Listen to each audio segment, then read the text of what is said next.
असं अभी हिंदी में बोलिए बताइए। प्रोसिक्यूशन ने इस केस में जो तीन अलग अलग, थोड़ा शांत रहिए, मैं बात करता हूं। जो तीन अलग अलग चार्जशीट इसमें फाइल हुई है, एटीएस की चार्जशीट, सप्लीमेंट्री चार्जशीट और एनआईए की सप्लीमेंट्री चार्जशीट, तो प्रोसिक्यूशन ने कोई भी स्ट्रांग एविडेंस में दे नहीं पाई। ऐसे आज कोर्ट ने आज फैसला सुनाया है। कोर्ट ने यह सुनाया है कि डेफिनेटली प्रोसिक्यूशन जो ब्लास्ट है वो प्रूव कर पाई, जो डेथ हुई है वो प्रूव कर पाई, लेकिन जो 101 इंजर्ड बोले थे उतने नहीं, लेकिन 95 इंजर्ड हुए ये प्रूव कर पाई। और जो सेकंड इंसिडेंट ब्लास्ट के बाद हुआ था कि 15,000 का मॉब जमा हुआ था और बाद में जो इंसिडेंट हुआ था वो भी प्रोसिक्यूशन प्रूव कर पाई, यह कोर्ट ने कहा है। लेकिन कोर्ट ने यह कहते हुए यह भी कहा है कि ये जो 7 एक्यूज कोर्ट के सामने थे, इनके खिलाफ कोई भी स्ट्रांग एविडेंस जो चेन ऑफ सर्कमस्टेंस है वो प्रोड्यूस करने में प्रूव नहीं कर पाई। जो अभिनव भारत का जो कनेक्शन है, तो कोर्ट ने कहा कि अभिनव भारत का जो कनेक्शन प्रोसिक्यूशन ने जोड़ने की कोशिश किया है, तो अभिनव भारत जरूर था, उसके ऑफिस बेरर थे, लेकिन उसमें का कोई फंड या टेरर एक्टिविटीज के लिए यूज किया है, ऐसा कोई प्रोसिक्यूशन प्रूव नहीं कर पाई, ऐसे कोर्ट ने कहा है। उसी के साथ जो मौका के बारे में जो कोर्ट ने कहा है, जो प्रीडिसीजर ने जो जजमेंट दिया था या हाईकोर्ट ने जो ऑब्जर्वेशन किया था, उसी तरह इस केस में जिस बेस पे राकेश दावड़े के बेस पे मौका लगाया था, तो मौका के लिए जो क्राइटेरिया था वो कंप्लीट ना होने की वजह से मौका में से भी सबको एक्विट किया है। जो यूएपीए का सैंक्शन था इस केस में, यूएपीए सैंक्शन जो था वो फॉल्टी था, उस वजह से कोई भी यूएपीए के जो सेक्शन है 16 या 18 वो इसमें अप्लीकेबल नहीं हो सकते हैं। ये भी कोर्ट ने इसमें ऑब्जर्वेशन किया है। पावती की भी बात की है कोर्ट ने। हाँ, कोर्ट ने कहा कि ये जो इंसिडेंट है, ये इंसिडेंट बहुत यानी खराब इंसिडेंट है, और इस इंसिडेंट की वजह से जो लोग गए हैं, जिनका नुकसान हुआ विक्टिम्स का, वो डेफिनेटली पूरा नहीं हो सकता, भर के नहीं, लेकिन 2 लाख रुपए हर डिसीज के फैमिली को देने को कहा है और हर इंजर्ड के फैमिली को 50,000 रुपए देने का कोर्ट ने डायरेक्शन दिया है। एटीएस के जो अधिकारी जिम्मेदार थे उनके खिलाफ तो आप लोग क्या भी आगे की चलेंगे? ये डेफिनेटली जो आपने 7-11 में बताया, इस केस में देखा कई सारे अधिकारी जो कॉमन है, इस बारे में हमने पिटीशन भी फाइल की है, जो इतने साल हमारे सब लोगों के बर्बाद हुए हैं, और उस वजह से अभी उस बारे में हम एक्शन लेंगे। कोर्ट ने यह भी कहा है कि जो एक एटीएस अधिकारी चतुर्वेदी के घर में आरडीएक्स प्लांट करते हुए देखा गया, उसके बारे में भी कोर्ट ने उसमें ऑब्जर्वेशन किया है, और डिटेल इसमें जब जजमेंट आएगा तब और बात कर सकते हैं।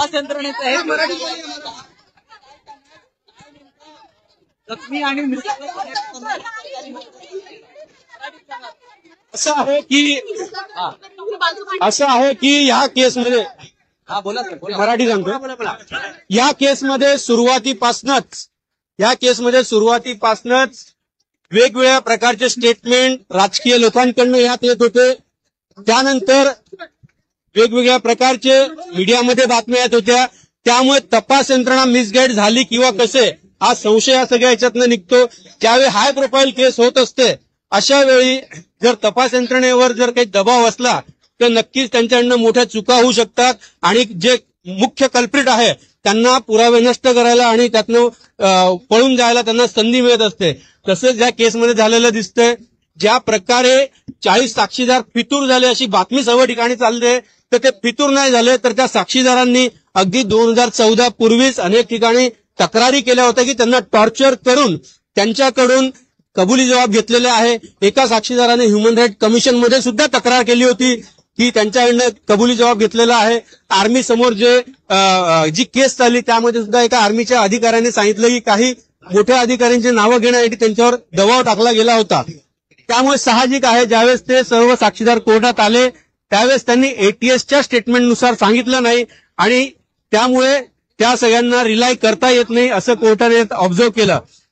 या केसमध्ये 2016ला ज्यावेळेस एनआयची चार्जशीट आली, त्यामध्येच एनआयच्या चार्जशीट मध्येच सगळं क्लिअर होतं की कशा प्रकारे मोका ओढून ताणून लावण्यात आलेला आहे, कशा प्रकारे साक्षीदारांच्या जबाबामध्ये डिस्क्रिपन्सीज आहे, एनआयने घेतलेले जबाब वेगळे, एटीएसने घेतलेले जबाब वेगळे, आणि हा सगळा हे बघताना नक्कीच विक्टिमच्या फॅमिलीवर अन्याय झालेला आहे असं माझं मत आहे। अभिनव भारत संदर्भात काय नेमका ऑडिट केलेला आहे कोर्टाने? अभिनव भारत बद्दल कोर्टाने असं सांगितलं की जरी अभिनव भारत नावाची संस्था ही अस्तित्वात असली, त्यात जरी काही रकमा आल्या असल्या आणि त्या रकमा जरी आरोपीने पर्सनल यूजसाठी वापरल्या असल्या, तरी त्यातली कुठलीही रक्कम टेररिस्ट ऍक्टिव्हिटीसाठी वापरलेली आहे असं प्रॉसिक्युशन प्रूव्ह करू शकली नाही. बघितलं तर एटीएसच्या अधिकाऱ्यांना देखील एक टिप्पणी केलेली पाहायला मिळते. संपूर्ण तपासाच्या अनुषंगानं आणि यंत्रणा यामध्ये जसं 7-11 मध्ये झालं की आरडीएक्सचे जे काही सॅम्पल्स आहे प्रॉपर सिलिंग केले गेले नाही, तसं ह्या केसमध्ये सुद्धा कोर्टाने ते ऑब्झर्व केलं की जे सॅम्पल्स आहे ते प्रॉपर प्रिझर्व केले गेलेले नाहीये. आणि जे आधीपासून आमची जी केस होती, ज्या 4 लोकांसाठी आमची टीम होती, संजीव पुनालेकर, वीरेंद्र असेल, मी असेल, आणि अशा 4 मधले 3 लोकांना डिस्चार्ज केलं गेलं, ज्यांच्यावर मुख्य आरोप होता राकेश धावडे, ज्याच्या बेसवर मोका लावला होता. अगदी चार्ज फ्रेमिंगच्या आधीच त्यांना या केसमधनं काढण्यात आलं. त्यामुळे संपूर्ण जो एटीएसचा तपास होता, हा तपास संशयास्पद होता असं कोर्टाने आज सांगितलं.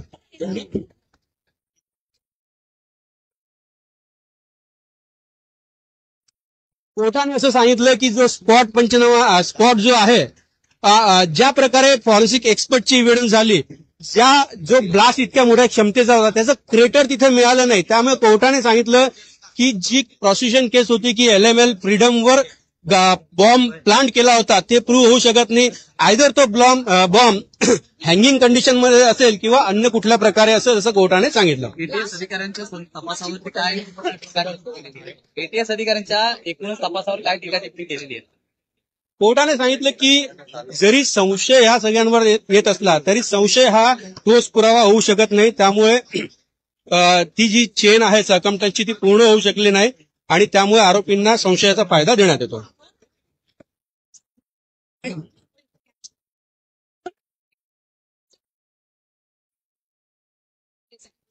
हे असं आहे की जे सुरुवातीपासून एक वेगळा रंग या केसला देण्यात आला त्या वेळेच्या राजकीय लोकांकडनं, आणि ते एक मोठं नाव त्यात ऍड करण्यात आलं. फक्त ती गाडी वापरली गेली म्हणून साध्वीचं नाव तिथे घेण्यात आलं. पण ह्या केसमध्ये ती गाडी साध्वीची होती हे प्रॉसिक्युशन प्रूव्ह करू शकलं नाही. मान्य कोर्टाने स्पष्ट सांगितलं की एखाद्या केसमध्ये गाडीची ओनरशिप प्रूव्ह करायची असेल, chassis number plus engine number दोन्ही प्रूव्ह केलं पाहिजे, जे ह्या केसमध्ये केलेलं नाहीये.